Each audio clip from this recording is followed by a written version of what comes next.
dapat niyong awayin. Huwag yung mga taong wala na dito sa SOCMED. Nagulat nga ako pati si Junel eh.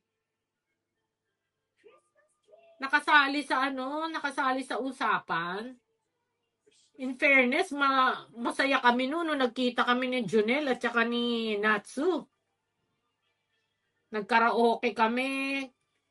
Nilibre kami ng lunch ni Natsu.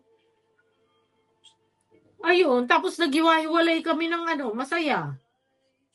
Tapos maririnig ko, sinisiraan kami ni Junel ni Natsu. Parang hindi ko maano. At galing sa bunganga ni Natsu na fake cancer lang naman yan si Mama Sally para hindi magbayad ng utang. Sang galing yun? Sang galing yung mga pinagsasabi na yun? Hindi ba gawang istorya yun?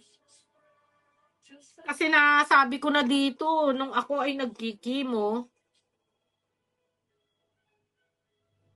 si Natsu ang palagi kong kasama nun.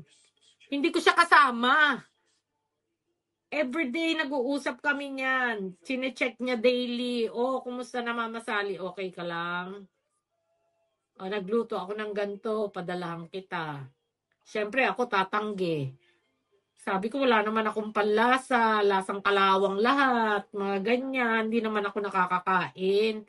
Sabi niya, hindi. Basta papadala ko pa rin sa iyo to. Di sige.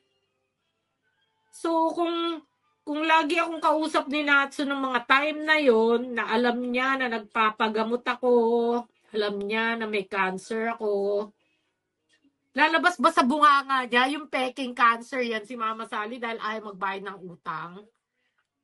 Di ba?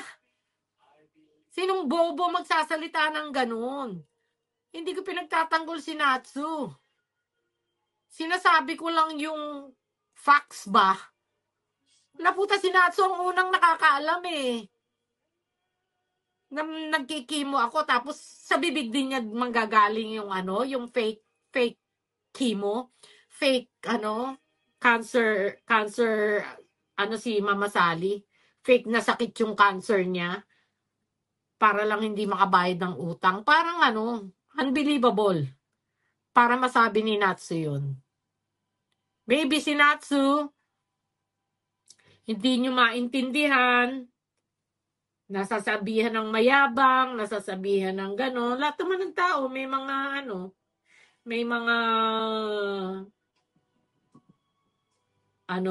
hindi maganda sa sarili. Pero, yung si Natsu, okay. Nagsasabi siya, nagpo-post siya ng ganyan. Pero may pinakikita naman. Di ba? Hindi katulad nung ganyan, napanggap. Doon ako galit na galit, yung nagpapanggap. Tsaka unang-una, hindi naman ako para sa pera ng mga dinidikitan ko. Hindi ako makipira. Alam mo yan, Ara. Panayang mo sa akin. Ay, wag ka na magtinda, Mama Sally. Bigyan na lang kita. Gusto mo isang lapad? Gusto mo padalang kitang pera? 2 lapad? Ha? Sabi kong ganun. Ano yan? Sabi ko ganun. Hindi ako mahiling tumanggap ng pera. Sumahod ng palad. Ganun. Magtitinda ako na lang. Dahil kaya ko namang kumita. Kitain yun. Pero yung parang parang ang dali-daling sasayad sa iyo ng pera. Kung gugustuhin ko eh. Kaya ko yun. Marami ako mahihingian. Kaso hindi nga ako makipera. Pero hindi naman ako mayaman, 'di ba?